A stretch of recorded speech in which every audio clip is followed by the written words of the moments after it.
राधा कुंड आविर्भाव महोत्सव की जय, भोलाष्टमी की जय, ताई गौर प्रेमानंदे।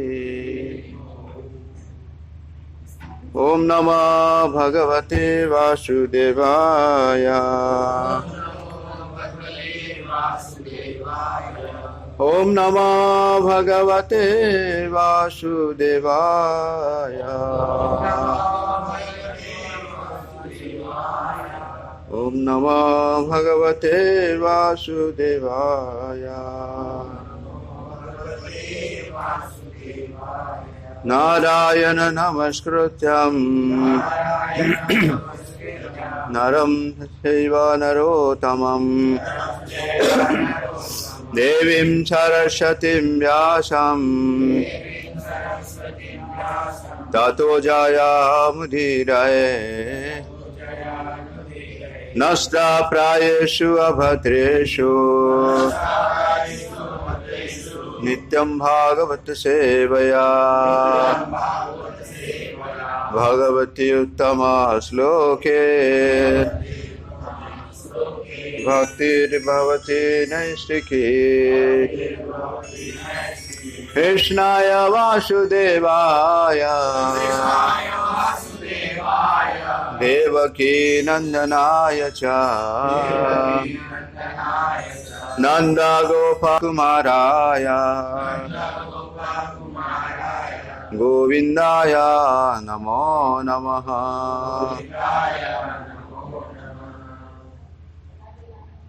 हरे कृष्णा।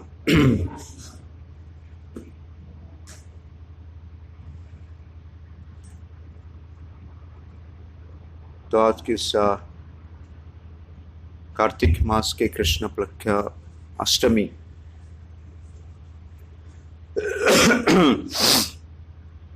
राधा कुंड की आविर्भाव, जैसे राधा रानी का आविर्भाव कौन से दिन हुआ था? राधाष्टमी ना। तो आज कौन सा दिन है? हाँ, बहुलाष्टमी है ना। तो दोनों में क्या संबंध है?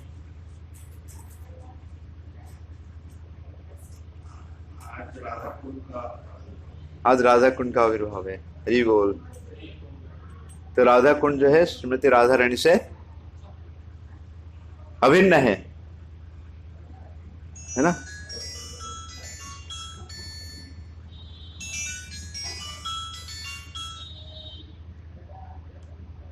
राधा कुंड जो है श्रीमती राधा रानी से अभिन्न है ना। तो भगवान कृष्ण को प्राप्त करने के लिए आपको किसका कृपा चाहिए? पक्का? हाँ, किसी बड़े व्यक्ति के पास जाने के लिए आपको किसका, किसी ना किसका तो सुपारिश चाहिए ना। बिना रिकमेंडेशन से आप जा नहीं सकते ना। तो भगवान कृष्ण का कृपा प्राप्त करने के लिए आपको राधा रानी का कृपा जरूरी है ना। और यहाँ पे इस पद में जो रूप गोस्वामी गाते हैं, राधे जय जय माधवा जयते करुणा कुरुमयी, सॉरी, राधे जय जय माधव दैते गोकुल तरुणी मंडलमयते। इसके बाद क्या गाते हैं?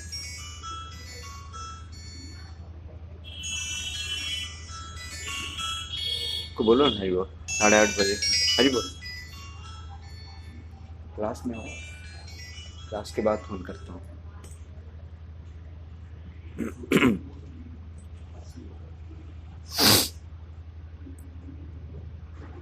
अंत में गाते हैं करुणाम कुरुमयी करुणा भरिते सनक सनातन वर्णिता चरिते।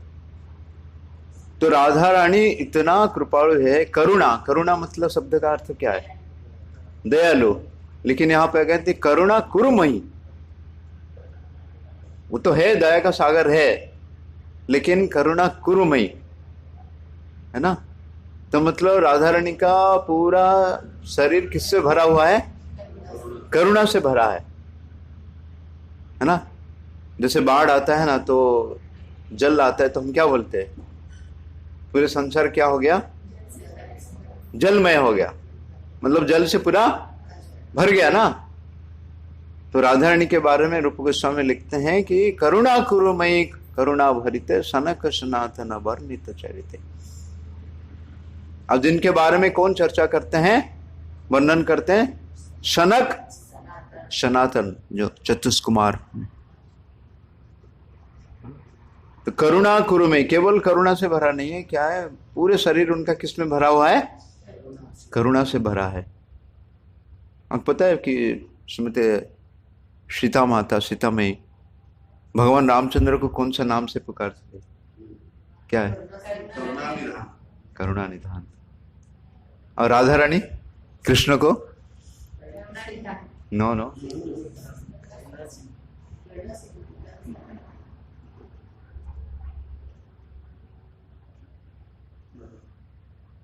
नीलमणि।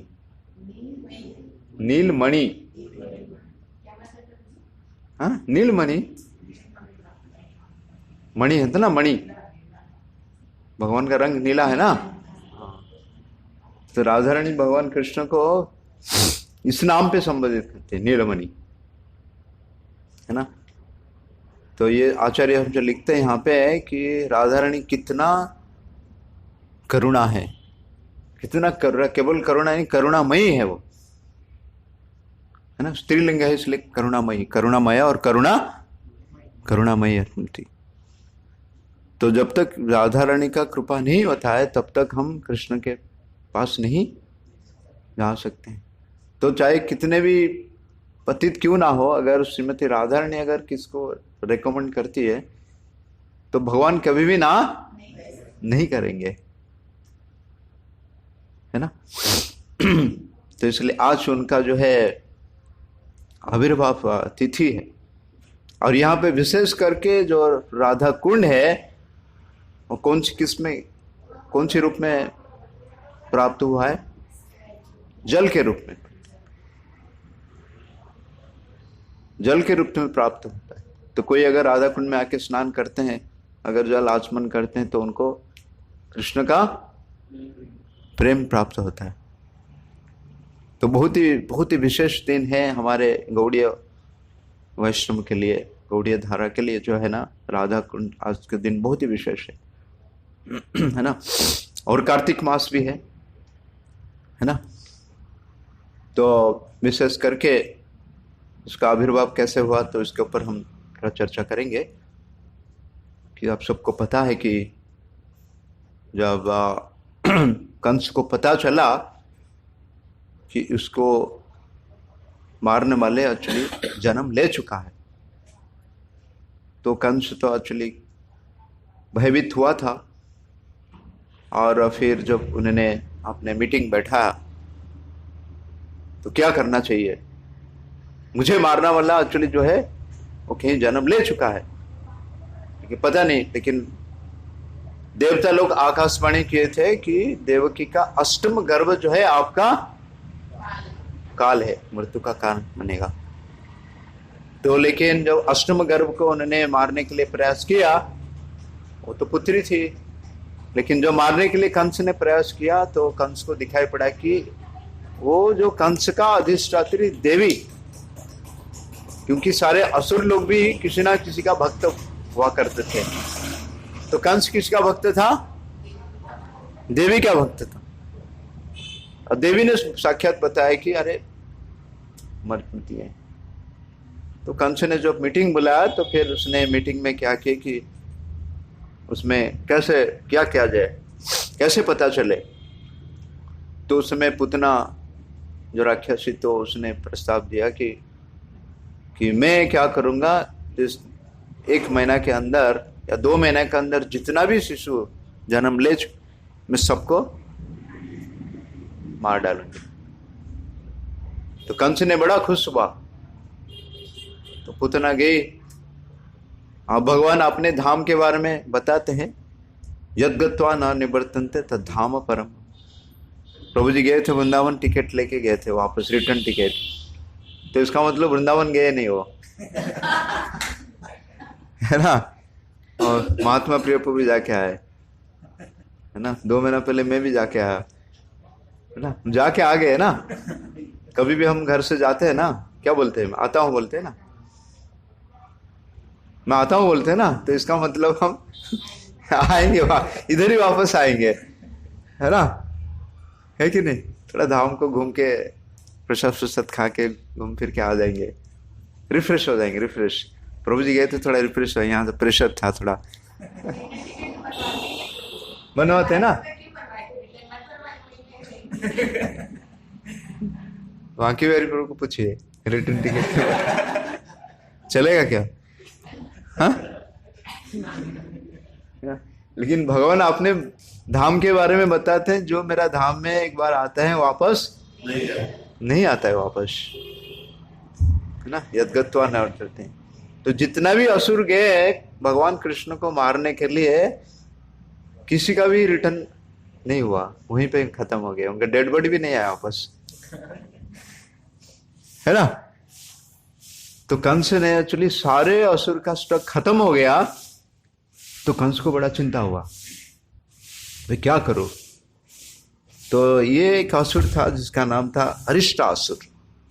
तो कहा जाता है कि जो अरिष्टासुर था वो नरकासुर का भाई था। नरकासुर पता है आपको कौन है? नरक, हाँ, अब भौमासुर भी कहा जाता है उसको, नरकासुर या भौमासुर। जो भगवान आए थे बराह रूप लेके, माता पृथ्वी को रसातल से उठा के लेके आए, तो भगवान जो पृथ्वी माता से जो संतान हुआ उसका नाम हुआ नरकासुर। लेकिन वो भी बड़ा दुष्ट था, तो भगवान ने उसको एक्चुअली क्या किया, वो तो मित्रता बना दिया। लेकिन जो अरिष्टासुर एक्चुअली वो भगवान के साथ, मतलब नरकासुर, कंस तो क्या किया कि दिग्विजय हो गया ना कंस ने। तो कंस ने एक्चुअली क्या किया, पूरा ब्रह्मांड में घूमता रहा था लड़ाई करने के लिए। जो उसको हार मानता था उसको मित्रता बना के लेके आता था, और जो उसको लड़ाई करता था उसको भी हराता था, फिर ला के रखता था। तो ये जितने भी असुर कंस के पास थे, वो कंस ने आके हरा के लेके आया था। तो नरकासुर तो उसका मित्रता बन गए, छोड़ दिया उसको। लेकिन बाद में भगवान कृष्ण के द्वारा मारा गया, नरकासुर मारा गया ना भगवान कृष्ण द्वारा। लेकिन जो उसका भाई था अरिष्टासुर, वो माना नहीं एक्चुअली, वो कंस के साथ लड़ाई किया, कंस ने उसको हराया। हराने के बाद फिर उसको आपने राजधानी में लाके सबको मतलब रखा था, जितने भी असुर था मिट्टी के। तो सारे असुर खत्म होने के बाद भी ये अरिष्टासुर को मतलब ये नहीं हुआ कि अरे मैं भी जाऊंगा तो मैं भी खत्म होके आ जाऊंगा, मतलब वापस तो नहीं आऊंगा। लेकिन जो कंस का चिंता देखा, तो अरिष्टासुर ने अपने आप पूछने लगा कि क्या चिंता है आपको। तो कंस ने बताने लगे क्या करूं, जितना भी जिसको भी भेजता हूं वापस नहीं आता है। तो उस समय अरिष्टासुर कहा कि मैं जाऊंगा, अब मुझे भेजिए, मैं काम करके आऊंगा, कृष्ण और राम और कृष्ण को खत्म करके आऊंगा। तो कंस ने थोड़ा खुश तो हुआ, लेकिन अंदर से उसको तो बड़ा डरा था, शायद ये भी वापस नहीं आएगा, है ना। तो ये जो है अष्टमी के दिन, आज के दिन, ये जो है अरिष्टासुर एक्चुअली गया। और अरिष्टासुर को इतना जो गर्व था और इतना उसके ऊपर भरोसा था, क्योंकि अरिष्टासुर बताने लगा कि इससे पहले जितना भी असुर गए वो छल करके गए। कहां पे? वृंदावन में, गोकुल में गए ना, छल करके गए, सारा अपना वेश बदल के गए ना, भगवान कृष्ण को मारने के लिए छल करके गए। लेकिन अरिष्टासुर बताने लगा कि मैं ऐसे ही जाऊंगा। हाँ, उसका शरीर में एक्चुअली से रूप वो बैल के रूप में ही था। वो अरिष्टासुर जो है ना, वो बैल के रूप में ही था एक्चुअली। तो उसने बोला कि मैं अपने रूप नहीं बदलूंगा, मैं ऐसे ही जाऊंगा।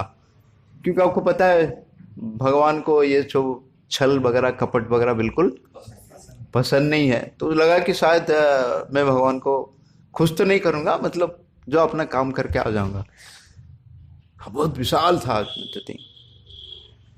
तो कैसे कौन सी समय पे गया, भगवान रोज गाय चराने के लिए जाते थे और फिर वापस पे संध्या के समय सारे बछड़े को गैया को लेके आते थे वापस। आने के बाद एक्चुअली भगवान क्या करते थे, आने के बाद गैया जो वापस आते हैं इसके बाद दूध निकाला जाता है ना। हाँ, तो उसी समय कि भगवान उसी दिन एक्चुअली सारे बछड़ा गैया को अपने मतलब जो घर पे वापस लेके आए थे, मतलब बिल्कुल संध्या हो गया था। और ये जो वरिष्ठ असुर एक्चुअली इस समय गया और अष्टमी का रात देखते हैं ना, थोड़ा अंधेरे रहता है ना अष्टमी का रात में। और उसी समय एक्चुअली उन्होंने क्या किया, ब्रज वृंदावन में प्रवेश किया। विराट एक्चुअली शरीर था और सुखदेव गोस्वामी वर्णन करते हैं एक्चुअली कि वो जब निकल गया पूरा धरती कांप रही थी। और उसी समय विशेष करके एक्चुअली जो ब्रज में घुसा उसने, वहां पे जो गर्भवती महिला वगैरह थी एक्चुअली की डर के मारे एक्चुअली उनका गर्भपात हो गया। और उसने क्या किया कि सांड के रूप में था ना, बैल के रूप में, सांड के रूप में था।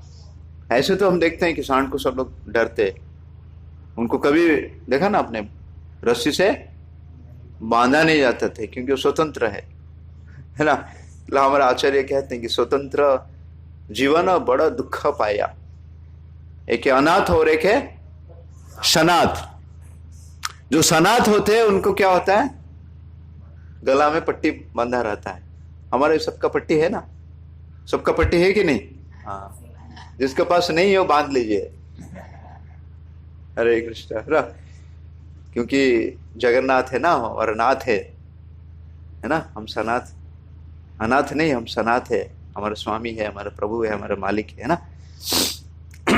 तो उसको तो स्वतंत्रता चाहिए ऐसे ही। तो फिर इसके बाद असली उसने क्या, सब डर के मारते उसके, वो फिर गया काचनी की गौशाला में गया और जहां जाके वहां पे एक्चुअली खूब उत्पात मचाया। एक्चुअली उसको कुछ करना नहीं पड़ा, एक्चुअली उसके चलने से लोग डर के मार के भाग मर गए। तो उसको क्या लेना देना है, उसको तो मारने के लिए आया। एक्चुअली कौन मर रहा है कौन गार रहे, कोई नहीं है। तो ऐसा उत्पात मचाया था, उत्पात मचाया। फिर भगवान को तो पता चला एक्चुअली कि यह राक्षस आया अच्छे उत्पात मचाने के लिए, मारने के लिए, है ना। और इससे पहले भी भगवान ने ऐसे एक राक्षस को मारे थे जो एक गाय के रूप में आया था ना। कौन सा राक्षस को मारे थे? धेनुकासुर तो वो तो बलराम जी मारे, वो तो ये था गधा। और एक असुर को भगवान मारे थे, याद है किसको? वत्सासुर। बछड़ा बन के आया था, बछड़ा बन के आए थे ना, तो भगवान ने उनको मारे थे अपने तीन। अब भगवान को तो पहचान में मतलब कौन असुर है कौन सूर है, भगवान को आप तो चीटिंग नहीं कर सकते, ठग नहीं सकते, भगवान को सब कुछ पता है। तो फिर तो ये उत्पात मचा रहा था, तो लगा था कि मैं सबको आज खत्म कर दूंगा। और इसके बाद फिर कृष्ण बलराम को तो वैसे ही एक्चुअली, क्योंकि भगवान कृष्ण को सबसे प्रेम बछड़ों से, गैया से है, क्योंकि उनका नाम है गोविंद, उनका नाम है गोपाल, है ना। तो इस भावना से कि पहले उनको दुख दूंगा एक्चुअली उनके, हाँ, तो दुख से एक्चुअली वो मर जाएंगे, है। तो भगवान को जो पता चला, बिल्कुल अंधेरा हो गया था उसमें, तो ये, और उसका शरीर भी एक्चुअली क्या था, बिल्कुल काला था, है ना। काला है, फिर वो पूरा मतलब अंधकार है, उसका शरीर भी काला है, वो दिखाई भी नहीं पड़ेगा ना, ऐसा ये है। तो खूब उत्पात मचाया, खूब ये किया। फिर भगवान ने फिर आए, उसको पता चला कि मैं थी, तो भगवान मतलब सोचे कि चलो उसको मारना चाहिए अभी, है ना। तो भगवान ने क्या किया एक्चुअली कि वो जो भगवान को देखा तो और गुस्सा हुआ।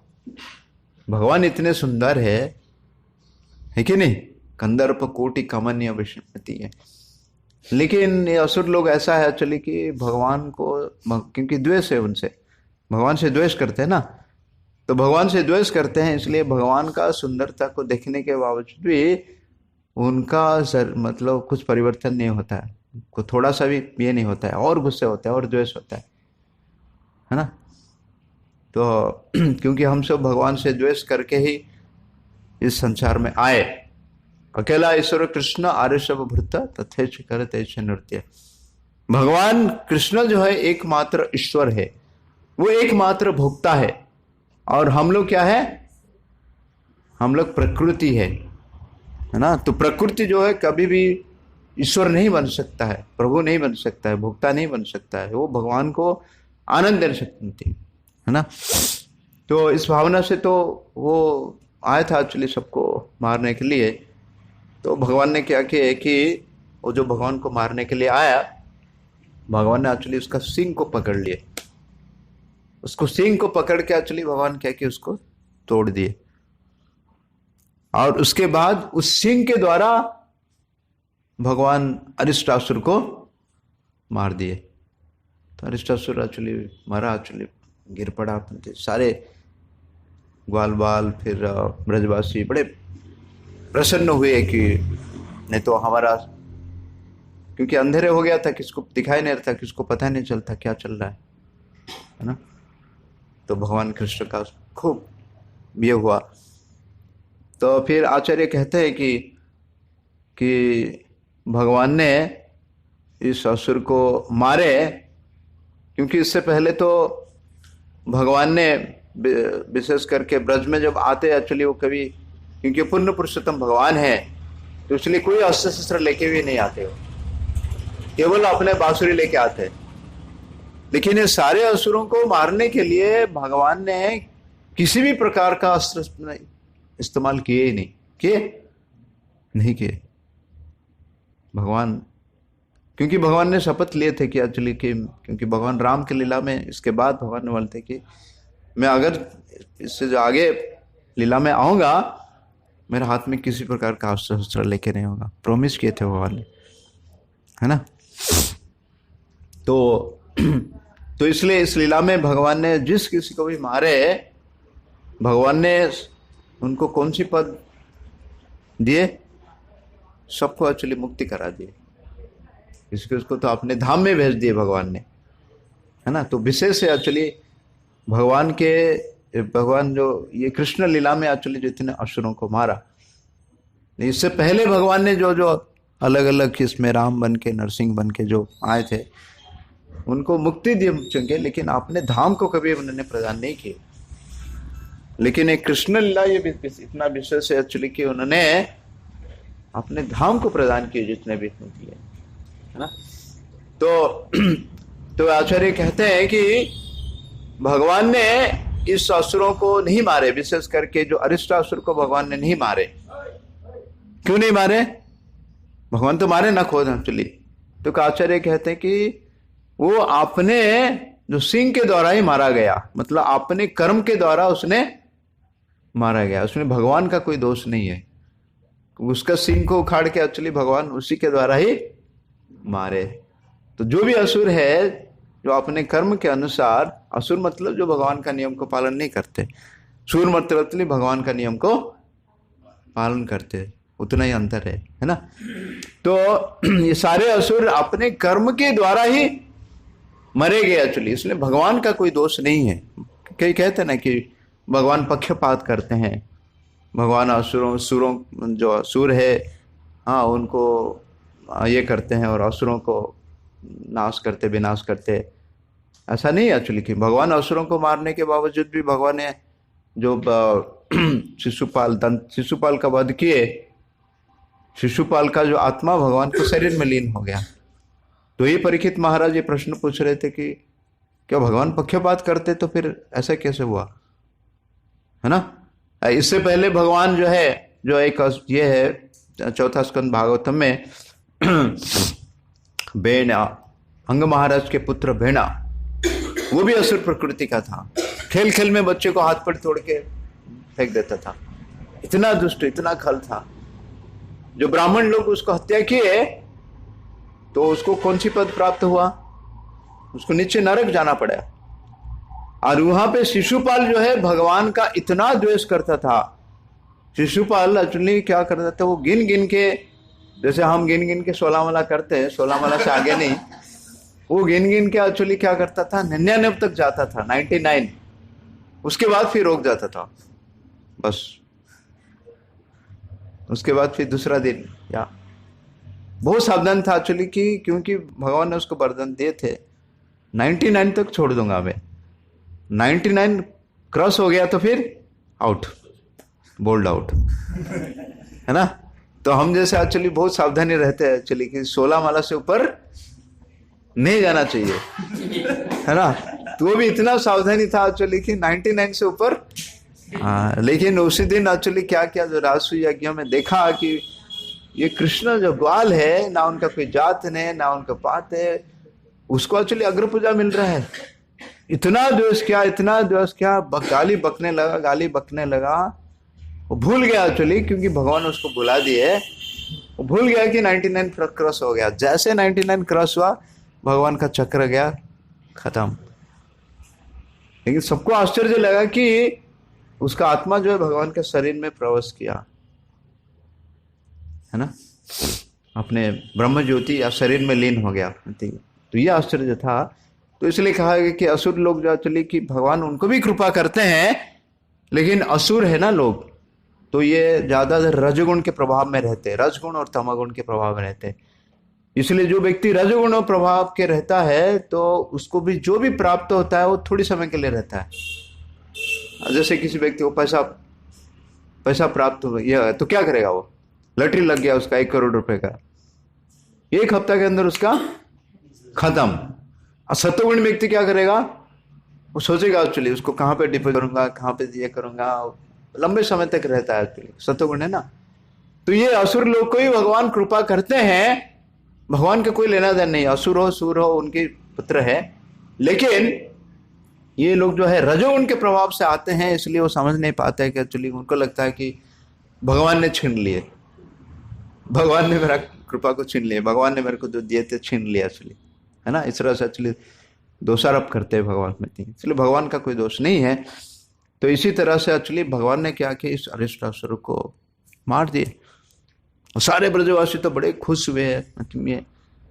और हर लीला में जब भगवान इस प्रकार का अद्भुत कार्य करते हैं, लेकिन विशेष करके ब्रजवासी मतलब माता यशोदा और नंद बाबा, वो कभी नहीं समझ पाते हैं कि ये भगवान कृष्ण ऐसा कार्य कर सकते क्या। हाँ, जो तो डर जाता है, थोड़ा सा आवाज निकाल से तो डर जाता है, वो ऐसा कैसे कार्य कर सकता है। क्योंकि वृंदावन में जो विशेष करके भगवान के जो है माधुर्य लीला या भगवान के जो है वात्सल्य जो रस से इतना गाढ़ा है, वहां पे सारे ऐश्वर्य रस से क्या करता है, वो काम नहीं कर पाता है। भगवान ने अपने ऐश्वर्य को दिखाना चाहते हैं कि मैं कितना शक्तिशाली हूं, है ना, खेल खेल में इतने बड़े असुर को मार सकता हूं मैं। लेकिन फिर भी नंद बाबा और नंद महारानी नहीं समझ पाती कि क्या स्मृति। वो हमेशा सोचते हैं कि ये मेरा छोटा सा लाला है एक्चुअली, है ना। इसके बाद फिर वो नारायण को पूजा करती है, नारायण कवच, नारायण मंत्र, अलग अलग मंत्र पाठ करके एक्चुअली यज्ञ इत्यादि करके मंत्र पाठ करके भगवान का सुरक्षा के लिए वो प्रार्थना करते हैं भगवान को, थी नहीं समझ पाती थी। तो इस प्रकार से जब ये हुआ, इसके बाद एक्चुअली साले ग्वाल वाल एक्चुअली का खुश हो गए, नाचने लगे। और गोपियां भी एक्चुअली क्या कि वो भी खुश हो गए, नाचने लगे। लेकिन जो उसमें से जो प्रधान गोपी श्रीमती राधा रानी, वो नाराज हो गए।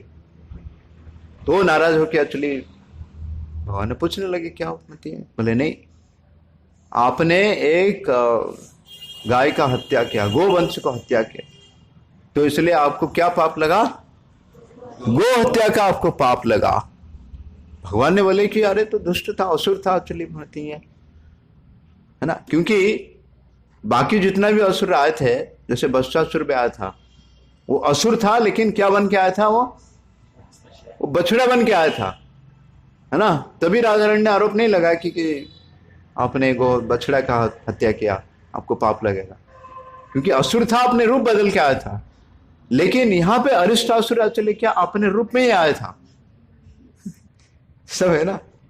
ऐसे हम देखते हैं कि जो गाय है एक्चुअली सत्वगुण में रहते हैं, इसलिए प्रभुपाद जी कहते हैं, आचार्य लोग कहते हैं कि हमको अगर सत्वगुण में आना है, क्योंकि सत्वगुण के बाद ही भक्ति शुरू होता है, शुद्ध सत्व, सत्वगुण के ऊपर, सत्वगुण नहीं, सत्वगुण एक प्लेटफॉर्म है। तो इसलिए हम जितने मात्रा में गाय के साथ रहेंगे, गाय को देखने से एक्चुअली क्या होता है, उसके अंदर जो वात्सल्य, ममता, ये उत्पन्न होता है एक्चुअली। तो इसलिए जो ज्यादा क्रोध आता है, कहा जाता है उसको गाय का सेवा करना चाहिए, गाय के पास रहना चाहिए, है ना। तो इसलिए जो है गो सावक सेवा के लिए बहुत महत्व बताया गया नीति। तो आजकल तो हमको पता नहीं एक्चुअली दूध कहाँ से आता है, दही कहाँ से आता है, घी कहाँ से आता है ना। और इस प्रकार से वातावरण है ना, लोग अपने घर में गाय को तो रख नहीं पाते, लेकिन कुत्ता जरूर रखते हैं, है ना। आपको पता है कुत्ता का कीमत गाय से भी ज्यादा है, पता है आपको, है ना। और उनको लालन पालन करना भी बहुत कठिन है ना, बहुत ये है, और बहुत समय बिताते हैं लोग उसके लिए अपने। और उनको लगता है कि गाय रखें तो क्या होगा, गंदे हो जाएगा, गोबर हो जाएगा, है ना, पानी, है ना, बहुत सारे ये। तो नहीं समझ पे आ चाहती कि भगवान गाय से कितना प्रेम करते हैं। तो इस प्रकार से श्रीमती राधा रानी बोलने लगे कि एक्चुअली भगवान कृष्ण बोले वो असुर था, राधा रानी बोलने की तो वो असुर था जो भी है, लेकिन वो, क्योंकि बाकी जितना असुर को भगवान ने मारे, वो मारने के बाद एक्चुअली उनका असलियत पता चला, आए थे अलग अलग रूप से। तो कोई भी व्यक्ति की कितना चाहे अपने रूप को, अपने स्वरूप को छुपाना चाहेगा, लेकिन जब उसको ऐसे कठिनाई आएगा, वो अपने रूप को, मतलब उसका असलियत सब पता चल जाएगा, वो छुपा नहीं सकता अपने आप को, है ना। तो यहाँ पे तो अपने रूप से आया था, वो बैल के रूप से आया था, उसका कोई दूसरा रूप था ही नहीं है ना। वो चाहे तो दूसरा रूप ले सकता था, लेकिन पहले उसने विचार करके आया कि जितना भी गए भगवान को छल से मारने के लिए गए, तो उसको लगा कि बड़ा बहादुरी भी था उसको, कि मैं जाऊंगा अपने रूप से मार के आऊंगा। एक्चुअली बड़ा साना था ना, है कि नहीं, है ना। ऐसे देखते हैं ना कि जो थोड़ा सा बहादुरी है ना, पहले तो पुतना बोले कि मैं तो आसानी से काम कर लूंगा, क्योंकि मैं तो इसमें एक्सपर्ट हूं, बच्चों को मारने की कला एक्चुअली कि मेरे पास है, किसी को पता नहीं चलेगा, ऐसे ही खत्म कर दूंगा मैं, है ना। तो अंतिम में तो ये बचा था, इसके बाद और 2 बचे थे, है ना। लेकिन कंस ने उनको बुला के भेजा, लेकिन विशेष करके ये जो अरिष्टासुर था, उसको कंस ने बुलाया नहीं था, वो अपने आप खोद खाया एक्चुअली। क्योंकि अभी बोलते हैं ना कि जिसका काल आ रहा है, जिसका मृत्यु आ रहा है, नीति दूसरा एक है ना, विनाश काले विपरीत बुद्धि, उसको मरना था।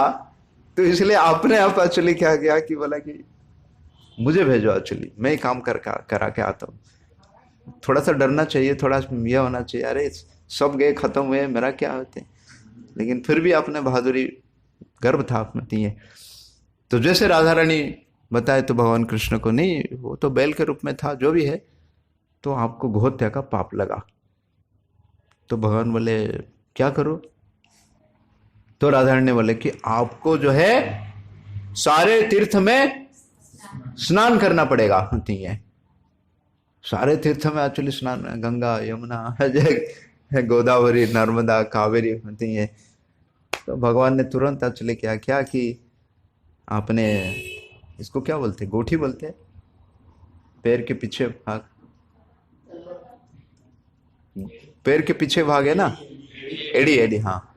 तो उसमें से भगवान ने क्या किया कि कुंड बना दिए, अपने पैर से एक्चुअली कुंड बना दिए, विशाल भी हो गया। और भगवान ने क्या किया एक्चुअली, तुरंत एक्चुअली जितना भी जो थे धाम, तीर्थ थे, सबको तीर्थों को भगवान ने बुलाया, और सारे तीर्थ एक्चुअली क्या किए, आए, सारे तीर्थ वहां पे प्रकट हुए। तो भगवान ने क्या किया, भगवान बोले कि मैं स्नान करूंगा यहाँ पे, मैं पवित्र हो जाऊंगा हमती है। तो फिर राधा रानी मतलब उनका ये होता था ना, तो राधा रानी बताने कि कैसे पता चला कि ये सब तीर्थ है ना। तो सारे तीर्थ ने क्या किए, अपने स्वरूप को दिखाया एक्चुअली, और करके एक एक प्रवेश किए, है ना। सारे तीर्थ का वहां पे वास हुआ थे। और भगवान ने क्या किया कि फिर तुरंत वहां पे डुबकी लगाए, बाहर आ गए। भगवान बोले कि मैं भी पवित्र हो गया। सारे ग्वाल वाले नाचने लगे, कूदने लगे है कि नहीं। तो फिर भगवान ने फिर राधा रानी को बताया कि एक्चुअली कि अभी मैं तो शुद्ध हो गया, मैं तो पवित्र हो गया, लेकिन आप अभी पवित्र है, तो इसलिए आप क्या करो, इस कुंड में स्नान करो। तो राधा रानी बोले मैं कैसे अपवित्र हूं, मैं तो हमेशा पवित्र हूं बोले। तो भगवान ने बोले कि आपने एक असुर का साथ लिया, आपने असुर को सपोर्ट किया, इसलिए आप जो है आज अपवित्र है, तो इसलिए आप स्नान करो, शुद्ध हो जाओगे। राधा रानी बोले मैं क्यों स्नान करूंगा चलिए, क्योंकि आपने उसने स्नान किए तो सारे पाप आपने उसने छोड़े, है ना। तो इसलिए कुंड भी क्या हो गया, अभी कुंड भी अपवित्र हो गया, मैं नहीं करूंगा। तो लेकिन बाकी जो गोपियां बोल लेते कि कर लो ना, क्या फर्क पड़ता है ना। लेकिन राधा रानी तो मानी नहीं है ना, सबसे बड़ा मानी नहीं राधा रानी है ना, वो क्यों माने। तो राधा रानी ने एक्चुअली सारे गोपियों को बुला के लाके बोले कि हम अपना कुंड बनाएंगे। तो जो अरिष्टासुर एक्चुअली क्या करता हो, दौड़ के आ रहा था, है ना। सांड देखता ना, कभी देखा आपने सांड कैसे आता है, वो आने के बाद क्या करते हैं, इसलिए सिंह के वो तोड़ता है एक्चुअली, मिट्टी को इधर उधर करता है, पेड़ को इधर उखाड़ता है। तो थोड़ा जो ये कुंड बन गया था भगवान का कुंड, उसके बाजू में वहां पे एक्चुअली क्या था कि जो उसके जो सिंह से एक्चुअली कि बड़ा सा ऐसे ये हो गया था, ऐसे गड़ा हो गया था। और राधा रानी ने क्या किया कि एक्चुअली कि उसी जगह पे उन्होंने क्या किया कि खुदाई शुरू की, विशेष करके कंगन से कहा गया, कंगन से, उनके पास तो कुछ था ही नहीं इंस्ट्रूमेंट, है ना। तो आपने जो कंगन है उससे एक्चुअली क्या किया, सारे खुदाई कर लिए। खुदाई करने के बाद एक्चुअली ये हो गया। ये होने के बाद एक्चुअली कि अभी पानी तो था ही नहीं उसमें, तो पानी कहाँ से लाएंगे। तो पानी एक्चुअली फिर भी भगवान बोल रहे ठीक, तो कुंड तो हो गया, मेरे कुंड से पानी ले लो क्योंकि भगवान हमें कृष्णा हमेशा क्या करते हैं, चांस देते हैं एक्चुअली, ठीक है ये नहीं तो वो नहीं थे, है ना, ले लो पानी ले लो, ठीक है कुंड तो बना दिया आपने पानी ले लो। फिर भी राधा रानी वाले नहीं, हम क्यों लेंगे, हम पानी लेके आएंगे। कहां से लेके आएंगे, तो आपको पता है इससे पहले जो भगवान अपने मन से किनको प्रकट किए थे, मानसी गंगा, मन से वो गंगा को वहां प्रकट किए थे, है ना। तो गंगा में सारे पवित्र मतलब सारे तीर्थ तो गंगा में वास करते हैं, है ना। तो उन्होंने क्या किया कि एक्चुअली सारे गोपियों ने एक्चुअली चेन बनाए मानसी गंगा तक, जबकि आज के ज़माने में हम देखते हैं मानसी गंगा जो करीब 12-13 किलोमीटर होगा। मानसी गंगा मतलब बिल्कुल बीच में है, यहाँ राधा कुंड है, आगे मानसी गंगा है, इसके बाद फिर घूम के आते हैं, दान घाटी के पास है मानसी गंगा, है ना। तो आप ये वहाँ से पानी लाने के लिए घड़ा में भर भर के तो सारे बे किए, है ना। तो फिर लेकिन भगवान ने बोले कि नहीं, क्या करो कि इतना लंबे तक आपको समय भी लगेगा, है ना। और आपको पता है रात तो हो गया था ना, अभी वो असुर आए संध्या के समय, है ना, अपना खेल दिखाए। इसके बाद फिर भगवान ने उसको मारे और इतना रात भी हो गया था, हाँ। फिर इसके बाद फिर एक्चुअली भगवान ने एक्चुअली क्या किया, राधा रानी को मनवा लिया, बोले ठीक है। तो इसके बाद फिर भगवान ने क्या किया, अपने बंसी के माध्यम से वो जो कुंड था, मतलब भगवान जो कुंड बनाए थे, उस कुंड का जल एक्चुअली क्या किया, उसमें प्रवेश कराए। कौन सा श्याम कुंड तो बाद में हुआ, तो पहले तो हाँ बाद में उसको नाम दिए, पहले तो ये राधा रानी का कुंड थी, है ना। तो फिर भगवान ने इतने खुश हुए, भगवान ने इतने खुश हुए कि भगवान ने बोले कि पहले तो मैंने श्याम कुंड बनाया था, मैंने अपना हाथ बनाया था, लेकिन मेरा कुंड से जो आपका गुणगान ज्यादा होगा, अधिक होगा, और ये राधा कुंड के नाम पे जाना जाएगा, और ये इसका महत्व एक्चुअली कई हजारों लाखों गुना भगवान ने उसको प्राधान्यता दिए।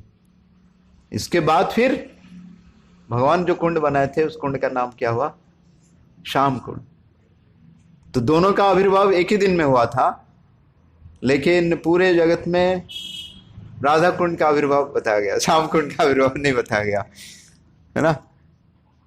और फिर आचार्य बताते हैं कि दोनों में तो अभिन्न है, कोई फर्क नहीं है, उसी का जल तो इसमें आया, तो राधा कुंड और श्याम कुंड दोनों क्या हो गया? एक ही हो गया। आप राधा कुंड में स्नान करो, आप श्याम कुंड में स्नान करो, वो जल एक ही हो गया, है ना। तो इस प्रकार से भगवान ने आशीर्वाद दिए और घोषणा भी किया एक्चुअली कि आपके कुंड में एक्चुअली जो भी स्नान करेगा, चाहे कितना बड़ा पापी क्यों न हो, ये तो एक अरिष्टासुर का पाप नहीं, इससे भी बड़ा बड़ा अगर पाप किया होगा उसने, गोहत्या विशेष करके, है ना, तो उससे भी पाप एक्चुअली अगर कोई इस कुंड में आके स्नान करता है तो उस पर उसका पाप एक्चुअली पाप तो नहीं, एक्चुअली उसको कृष्ण प्रेम प्राप्त होता है, मेरा प्रेम प्राप्त होगा उसको, क्योंकि राधा रानी का कृपा है उसमें थी, करुणा करू में ही एक्चुअली थी, राधा रानी का कृपा में थी, है ना। तो इसलिए राधा कुंड का जो महत्व, और विशेष करके आज उनका जो है जन्मदिन के ऊपर, क्योंकि राधा कुंड जब राधा रानी से अभिन्न नहीं, तो जन्मदिन के जिस दिन जन्मदिन होता है व्यक्ति क्या होता है, बहुत ही विशेष कृपा होते हैं, जो दिल मांग के एक्चुअली दे देता है, बहुत ही कृपालु, बहुत ही ये हो जाता है ना। तो इसलिए वहां पे, लेकिन ब्रज में जो है इस राधा कुंड का और एक नाम है जिसका कहा गया कि अनहोनी कहा गया, अनहोनी। अनहोनी, अनहोनी मतलब क्या है? हाँ आश्चर्य है, बहुत बड़ा ये अनहोनी, मतलब अनहोनी बात है, बड़ा आश्चर्य ये है। तो लेकिन धीरे धीरे उस नाम का अपभ्रंश होके वो हो गया अहो अष्टमी हो गया, अनहोनी अष्टमी से, क्योंकि प्रकृति में राधा रानी का, क्योंकि राधा रानी का कृपा प्राप्त करने के लिए आपको कितना भजन साधन, कितना ये करना पड़ेगा, है ना। लेकिन कोई भी आके एक्चुअली कि आज के दिन अगर राधा कुंड का जल में स्नान कर लेता है, थोड़ा आचमन कर लेता है, दर्शन कर लेता है, तो उसको राधा रानी का कृपा प्राप्त हो जाता है, इसलिए उसको अनहोनी कहते। तो ब्रज में इसको आज के दिन को भी अहो अष्टमी, जो अनहोनी का नाम अपरवंश होके अहो अष्टमी बन गया। वहां पे एक मंदिर भी है जो इस नाम पे जाना आता है, अनहोनी देवी, है ना। जैसे हर जो नदी है, सरोवर है, तो उनके एक अधिष्ठाता देवी होते हैं ना, तो इस प्रकार से कि जो राधा कुंड का होती है। तो हर हमारे आचार्य विशेष करके लिखते हैं कि रूप गोस्वामी पाद भी जो उपदेश अमृत में ग्रंथ में लिखते हैं कि अत्याहार परशरी ओ वाचो वेग मनुष्य क्रोध वेग, पहला श्लोक से लेके जो अंतिम श्लोक में लिखते हैं कि जो भगवान का विशेष करके जो वैकुंठ धाम है, और वैकुंठ धाम से ऊपर क्या है? वैकुंठ से ऊपर क्या है? हाँ,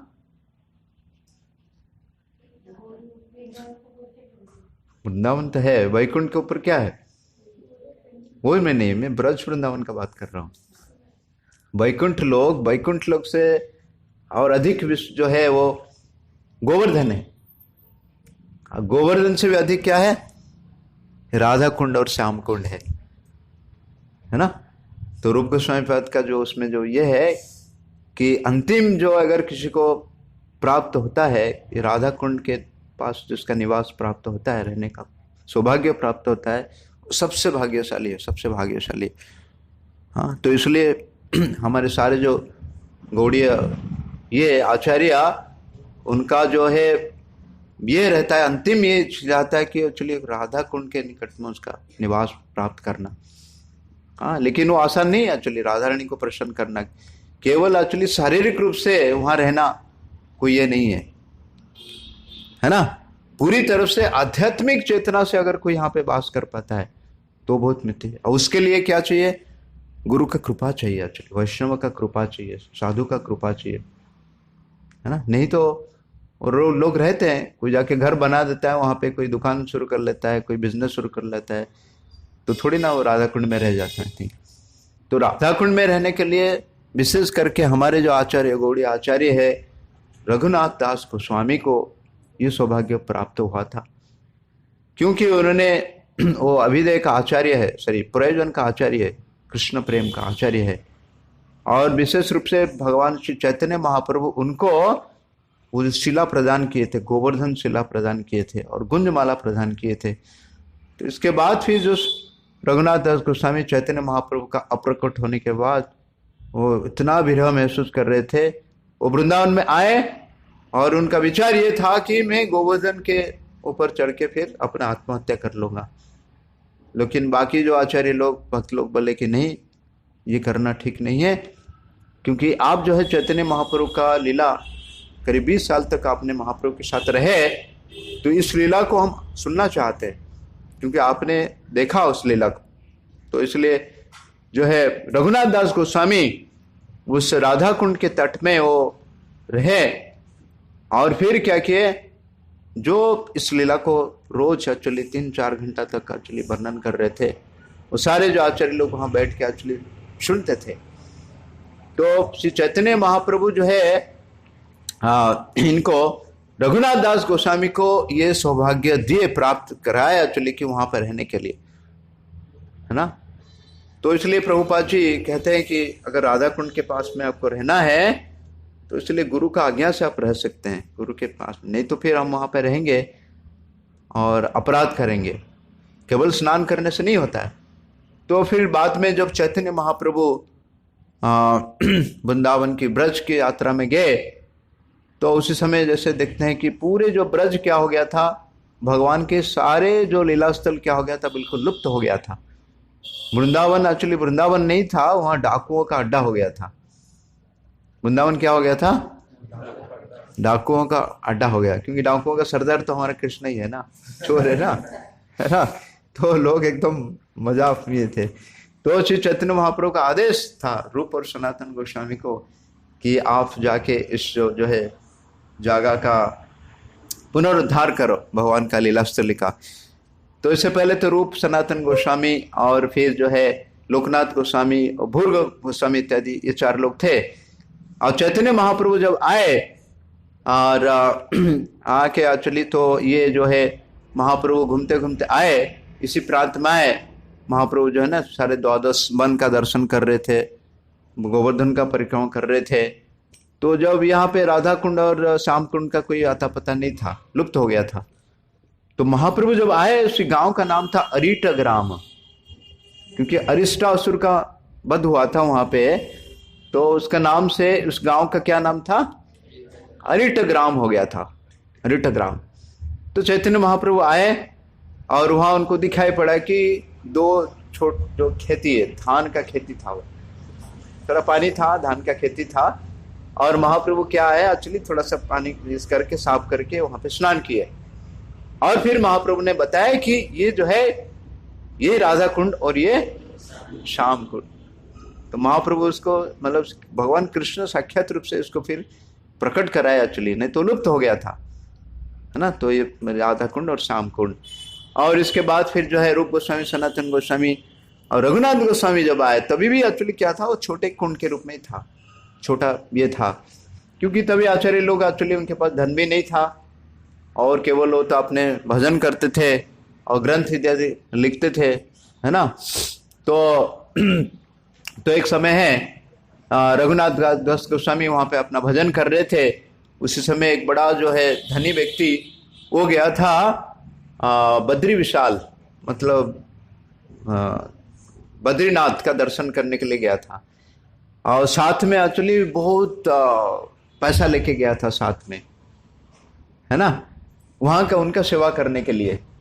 तो रात को उसने सोया है और मन में तो पूरा विचार करके आया कि सारे धन में जो है उनको सौंप यहाँ के प्रचार के लिए, प्रसार के लिए। ये अगर राधा कुंड, श्याम कुंड, वृंदावन का ये अवस्था ये ऐसा होता था तो फिर बद्रीनाथ में कौन जाता था तभी बताओ? कोई साधु संत चल चल के जाते थे, कई साल लग जाता था। तो वहां कैसे होगा? तुम केवल भगवान को छोड़ के कुछ भी सुविधा नहीं होती है। तो उसके मन में यह था कि यहाँ पे मैं सारे सुविधा कराऊंगा अपने पैसा से।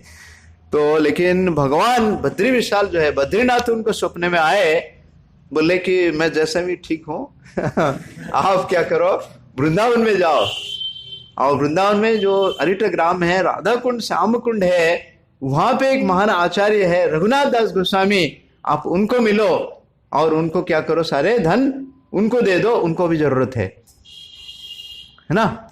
तो फिर वहां से फिर वो चल चल के फिर वापस वृंदावन में आए, ढूंढ ढूंढ के एक्चुअली फिर रघुनाथ गोस्वामी के पास आए और बोले कि मुझे स्वप्नादेश हुआ, ये धन आप सेवा में लगाते हैं। इसके बाद फिर जो है रघुनाथ दास गोस्वामी ने उसी जगह को एक्चुअली क्या किया, पूरा खुदाई किए, खुदाई करके आज हम जिस देखते हैं वहाँ पे जो पायरी वगैरह ये वगैरह करके एक्चुअली उन्होंने पूरा उसका अच्छे से मरामत किए, ये किया करती है। तो ये राधा कुंड, श्याम कुंड का पुनरुद्धारण किया। सब कुछ भगवान की इच्छा से होता है। वो अपने भजन करने के लिए थे, हाँ, शायद उनको थोड़ा सा अंदर से इच्छा हुआ होगा, रघुनाथ दास गोस्वामी को थोड़ा सा उसका देखभाल होती है। तो भगवान ने सारे क्या किए, ये किए। और रघुनाथ दास गोस्वामी का जो व्रत था कि रोज जो है 2 लाख महामंत्र का जप करते थे और 1000 वैष्णव को प्रणाम करते थे और 2000 बार भगवान के विग्रह के सामने एक्चुअली क्या करते थे, वो प्रणाम करते थे। और उनका 2 दिन में एक बार 1 द्रोणा जो क्या पीते थे, छाछ, बटर मिल्क, बटर मिल्क नहीं तो बटर तो निकाल गया, वाटर मिल्क हो बटर मिल्क को नाम दिए, उसी को प्राप्त करते थे एक्चुअली। बस उतना ही भोजन था। हाँ, कोई सोच सकता है, बताओ? हमको जप करने के लिए भी शक्ति चाहिए, है ना। उपवास में भी क्या होता है, महामंत्र निकलता नहीं, ज्यादा भोजन के भी महामंत्र नहीं निकलता है, कम भोजन में भी महामंत्र निकलता नहीं। इसलिए प्रभुपाद के जितना जरूरत है उतना खाओ, 3 बार खाओ, 4 बार खाओ, लेकिन भगवान का सेवा करो, जप करो, उसमें कमजोरी नहीं करना चाहिए। परिश्रम नहीं करेंगे तो कैसे भगवान प्राप्त होंगे, बताइए ना। और सबसे परिश्रम क्या है, अथ श्री कृष्ण नामादि न भवेद ग्राह्यम इंद्रिय सेवान मुखे जिह्वा दो। जिह्वा का द्वारा पहले जिह्वा चले, जिह्वा अगर हरिनाम उच्चारण करेगा फिर बाकी सब ठीक हो जाएगा। अगर जिह्वा उच्चारण नहीं कर पाता है नहीं तो सारे गड़बड़ी चल शुरू हो जाएगा, है ना। हरे कृष्णा कृष्णा कृष्णा हरे हरे, हरे राम राम राम हरे हरे। तो रघुनाथ दास गोस्वामी उसका पूरा ये किए। और रघुनाथ गोस्वामी को समय भी नहीं था कि एक्चुअली कुटिया बना के वहां पे कुछ ये करे। तो एक दिन रघुनाथ गोस्वामी यहाँ पे जब कर रहे थे उस समय, तो देखे कि उसी समय तो ब्रज में कितना धूप होता है पता है ना आपको, अभी भी 50 डिग्री तक चला जाता है ना। भगवान ने अपने धाम को ऐसे रखा है ताकि हम लोग जाके वहां पे उत्पात नहीं बचाए है कि नहीं। सारे कहीं पे भी धाम जाओगे तो आपको इस प्रकार से मिलेगा। बद्रीनाथ जाएंगे तो ठंडी में रह नहीं सकते, यहाँ वृंदावन जाएंगे तो गर्मी में नहीं रह सकते, है कि नहीं। तो फिर एक बार जो है एक बाघ वो पानी के जैसे, तो राधा कुंड का कितना सौभाग्य एक्चुअली के राधा कुंड का पानी ही पी रहा है ना। तो भगवान कृष्ण एक्चुअली क्या कि लाठी पकड़ के उसको भगाने के लिए आए, है ना, ताकि रघुनाथ दास गोस्वामी के भजन में बाधा नहीं आती है ना। और एक बार धूप का घटना ये था, समय था, रघुनाथ दास गोस्वामी बैठ के जप कर रहे हैं, स्वयं श्रीमती राधा रानी आके अपने पल्लू पे उनको ऊपर से छाप देती है। तो सनातन गोस्वामी को पता चला तो सनातन गोस्वामी डांटे एक्चुअली, बोले हमको भगवान का सेवा करना चाहिए, राधा रानी का सेवा करना चाहिए, हम सेवक है, हम उनसे सेवा नहीं ले सकते। तभी जो है रघुनाथ दास गोस्वामी छोटा सा भजन कुटीर बनाए, फिर अपना भजन किए। तो आज भी हो जो राधा कुंड के तट पे उनका भजन कुटीर है, और वहां पे 24 घंटा 24 आवर्स क्या होता है, हरिनाम संकीर्तन होता है ना। तो इतना ये है। तो किसको अगर राधा कुंड में रहना है, अगर विचार मन में आता है, तो इस भाव से उसको रहना चाहिए कि मैं क्या हूं, गोपी भरतो पद कमल दास दास दास दास अनुदास और कीर्तनिया सदा हरि। इस भावना से रह सकते हैं प्रभुपाद बोले, उसमें कोई ये नहीं है। जिसको ये भावना प्राप्त हो गया कि मैं दास को दासों का दास हूं, और 24 घंटा उसको मुंह में हरिनाम के लगा, कुछ नहीं होता है, वहां रह सकता है ना। तो इस भाव से तो बहुत मुश्किल है कि नहीं। हमको 2 घंटा हरिनाम जप करने के लिए कितना तकलीफ होता है ना। लेकिन जब हमको मौका मिलता है, राधा कुंड में जाना चाहिए और स्नान करना चाहिए, मतलब आचमन करना चाहिए। जो भक्त लोग, पहली बार प्रभुपाद जी अपने भक्त लोग को गए, और सारे लोग सुने थे एक्चुअली राधा कुंड का महिमा। एक बार जो स्नान कर लेता है, कृष्ण प्रेम प्राप्त होता है, राधा रानी का कृपा प्राप्त होता है। और दूर से तो भारतीय दर्शने के लिए प्रभुपाद तो जा रहे हैं एक्चुअली, सारे भक्त लोग क्या के छलांग मारे एक्चुअली। वो लोग तो स्विमिंग करने में तो एक्सपर्ट थे सब, है ना। सारे तुरंत धाड़ एक्चुअली की राधा कुंड में गिरे एक्चुअली। तो प्रभुपाद बोले बांध करो, निकलो बाहर। बोले प्रभुपाद जी बोले गुस्से से एक्चुअली कि कोई यहाँ से उसके बाद स्नान नहीं करेगा। तो इसलिए भक्त लोग प्रभुपाद जी ने अनुमति नहीं दी उनको स्नान करने के लिए हमको, इसलिए हम नहीं स्नान करते हैं। हाँ, लेकिन दूसरा भाव यह है कि विशेष करके आज का दिन जन्मदिन है, तो इसलिए बहुत सारे गौड़ीय वैष्णव एक्चुअली स्नान करते हैं कि इस भाव से कि आज जो है राधा रानी का जन्मदिन है, और राधा रानी जो है माँ है, और राधा रानी बहुत ही दयालु है। और जैसे बच्चा माँ के गोद में क्या करता है, वो लात भी मारता है, टट्टी पेशाब भी करता है, फिर भी माँ उसको कभी ध्यान नहीं देती, क्योंकि माँ है ना अपने तीन। तो इस भावना से हम जरूर स्नान कर सकते हैं, है ना। नहीं तो दूसरा ये है कि हम अगर इस पानी के जल को अगर आचमन करते हैं, तो वो भी स्नान का बराबर है। अगर हमको प्राप्ति भी होता है कि किसी ने जल लेके आया, राधा कुंड का जल हमने प्राप्त किए, तो उससे भी कोई नहीं, वो भावना का फर्क है। पूरा दिन भर वहां पर डुबकी लगा के रहने से तभी भी राधा रानी का प्रेम नहीं मिलेगा अगर हमारा चेतना सही नहीं है। अगर जिसका अगर चेतना सही है, वो कई लाखों हजार किलोमीटर, लाखों किलोमीटर से भी वो शुद्ध बन सकता है एक्चुअली। इतना शक्ति है उत्पत्ति। ऐसा नहीं कि केवल जो पास में रहते उनको कृपा प्राप्त होगा, जो दूर से रहते नहीं है। अगर हम भगवान के दिया हुआ आचार्य के दिया हुआ अगर नियम को पालन करेंगे, तभी हम कृपा का प्राप्ति बन सकते हैं। केवल रहने से प्राप्त नहीं होता है। तो आज भी लोग वहाँ पे बहुत मात्रा में लोग रहते हैं, जाते हैं, है ना। लेकिन भक्ति सिंह ठाकुर जब गए और देखे, उस समय भक्ति सिंह ठाकुर को गए थे पहली बार, वो जब गए पहली बार पूरा सूट बूट पहन के गए थे, है ना। और साथ में जो था सभी उसी समय के सबसे जो कीमती मोटर गाड़ी लेके गए थे। कहा जाता है कि उस समय पूरे भारत में 10 ऐसा गाड़ी रहता था, उसमें से भक्ति सिद्धांत ठाकुर के पास ऐसे गाड़ी था। तो सारे साधु लोग वहां बैठे हैं कि उनको दर्शन करने के लिए, उनको सुनने के लिए। तो कहीं तो दूर से देखे, आज जो पता चला कि ये है, अरे इससे क्या सुनेंगे हम। कुछ लोग भाग चले गए एक्चुअली, और कुछ लोग फिर से भी बैठे एक्चुअली सुनने के लिए। थोड़ा उनके अंदर प्रामाणिकता था। जब फिर भक्ति सिंह ठाकुर ने एक्चुअली शुरू किए, बैठे भी नहीं हो एक्चुअली, गाड़ी के सामने खड़े होके बताया एक्चुअली कि राधा कुंड का महिमा बताए। हमारा आचार्य लोग, कौन से आचार्य लोग यहाँ पे रहते थे, क्या करते थे, और हम लोग यहाँ पे रह के क्या कर रहे हैं। हम लोग यहाँ रह के 4 नियम का तोड़ते हैं, है ना। तो ये राधा कुंड का रहने का सौभाग्य मिलती है। तो इसलिए आज जो राधा कुंड बन, ये नरक कुंड बन गया। 1935 में शायद, 35 या 35 में शायद ये प्रवचन था उनको वहां पे रात्रि। तो ये राधा कुंड बन गया। राधा कुंड जो है इतना पवित्र जगह है पूरे पृथ्वी में, ये आज नरक कुंड बन गया। उसका महिमा है राधा कुंड का, आज भी है। लेकिन हम जो एक्चुअली जो पाखंडी है, उसको ऐसा बना दिया। तो कभी ये नहीं करते थे कि यहाँ पे राधा कुंड में बैठ के कोई भजन करे थी। प्रभुपाद का हाथ यही इच्छा था, चले क्यों नहीं थी, आप आए राधा कुंड में स्नान जरूर कीजिए, लेकिन उसका जो महिमा जो ये उसको हमको पूरे पृथ्वी में क्या करना है, फैलाना है, उनका प्रचार करना अपनी। तो बहुत ही विशेष ये है।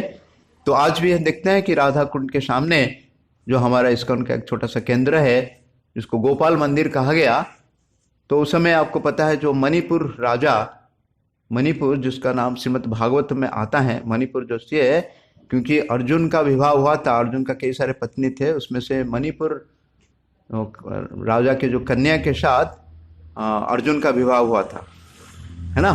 तो उसी से पूरे जो मणिपुर राज्य था उस समय कृष्ण भावना मत भावित था, वैष्णव प्रदेश था, राज्य था। लेकिन आज मणिपुर में क्या खाते हैं लोग पता है आपको? उनका सबसे डेलिकेसी फूड क्या है पता है आपको? कुत्ता। मणिपुर, है ना। तो भागवत में वर्णन आते हैं मणिपुर का होने थे। तो उसी समय जो मणिपुर का राजा हुआ करते थे, तो आज भी मायापुर में उनका मंदिर है, नवद्वीप में, और उन्होंने राधा कुंड के तट पे वो मंदिर बनाए थे, गोपाल मंदिर के नाम पे प्रसिद्ध है। तो वो जो मंदिर प्रभुपाद जी के शिष्य स्वरूप दामोदर महाराज और डॉक्टर टी.डी. सिंह थे, वो भी मणिपुर का रहते, लेकिन वो जाके यूनिवर्सिटी कौन सा काली यूएस में पढ़ाई कर रहे थे, है ना, पीएचडी कर रहे थे। प्रभुपाद के साथ उनका मुलाकात हुआ, तभी महाराज जो ये दामोदर, उनका पहले नाम था दामोदर सिंह था। तो प्रभुपाद से इतने प्रभावित हुए और पूरे अपने साइंटिस्ट को छोड़ के एक्चुअली प्रभुपाद पे ये दिए, फिर सन्यासी भी लिए वो, और पूरा विश्व भर में उसने प्रचार किए, भक्ति स्वरूप दामोदर महाराज। तो उनको मंदिर प्राप्त हुआ, तो आज उनका समाधि भी उसी मंदिर में है ना। तो ऐसा नहीं कि जो अभी भी हम कलियुग का निवासी है तो हम राधा कुंड में नहीं रह सकते। तो उन्होंने प्रभुपाद जी का इतना सेवा किया, तो इसलिए उनको मंदिर भी प्राप्त हुआ, आज भी वहाँ सेवा पूजा हो रहा है। और विशेष करके उनका जो समाधि, शरीर का समाधि आज राधा कुंड के तट में भी बना है, राधा कुंड तट में बना। और उनका देहांत पता नहीं कैसे हुआ था? वो जो मणिपुर में नक्सलाइट है ना, जन्माष्टमी के दिन एक्चुअली वो फायरिंग हुआ था, उसमें महाराज का एक अंगूठी कट गया था। और उसके बाद फिर महाराज जो विजयादशमी के दिन, विजयादशमी गया ना, अभी विजयादशमी गया था, हाँ, उसी दिन एक्चुअली महाराज को थोड़ा सा हार्ट का ये हुआ, कलकत्ता में महाराज शरीर छोड़े, कलकत्ता से भक्त लोग लेके गए वृंदावन, वहाँ से उनका समाधि भी है। तो मणिपुर का राजा जो थे उसी समय, उसी जो राधा कुंड में एक मगरमच्छ आ गया था कहीं से, और बड़ा उत्पात मचा रहा था। मगरमच्छ चलिए है तो ब्रज का है ना, लेकिन लोगों को खा रहा था, गाय बछड़े को ये कर रहा था।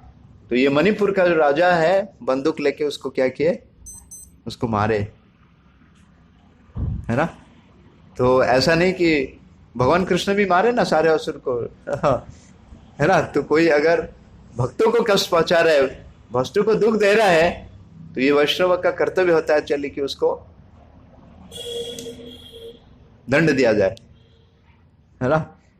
तो राधा कुंड, श्याम कुंड, तो कभी कभी भक्त लोग जाते हैं वहाँ पे, घंटों बैठते हैं, जप करते हैं विशेष करके।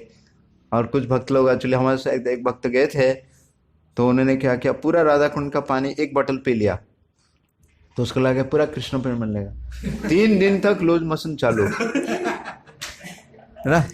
क्योंकि अगर हम पानी चखेंगे ना, इतना खारा है, इतना खारा है,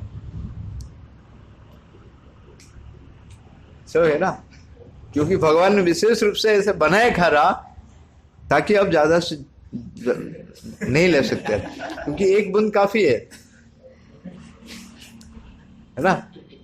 तो बड़ा सावधानी से एक्चुअली क्या करना चाहिए हमको। भाव तो ये था कि ले लूंगा तो कृष्ण प्रेम प्राप्त हो जाएगा, और दोबारा जीवन भर कभी एक बूंद से ज्यादा नहीं लेगा, है ना। लेकिन जल बहुत ही ये है, क्योंकि कहा जाता है कि भगवान कृष्ण चले जाने के बाद गोपियां और विशेष करके राधा रानी, क्योंकि रोते थे ना, तो इसलिए एक्चुअली पूरे ब्रज का पानी क्या हो गया, खारा हो गया है ना, पूरे ब्रज का पानी खारा हो गया पीती में। तो आज जो है बहुत ही विशेष तिथि है, तो विशेष करके रात्रि के समय जाते हैं, क्योंकि तभी राधा कुंड का प्राकट्य हुआ था ना, संध्या हुआ था ना, तो पूरे भक्त लोग जाते हैं वहां पे, रात भर मेला चलता रहता है, भीड़ होता है स्नान स्नान करने के लिए। हरे कृष्णा कृष्णा कृष्णा हरे हरे, हरे राम राम राम हरे हरे। राधा कुंड आविर्भाव महोत्सव की, नंदनंदन श्याम सुंदर मोर मुकुटबल कृष्ण भगवान की, जगत गुरु शिल प्रभुपाद की, और प्रेमानंदे हरि हरि।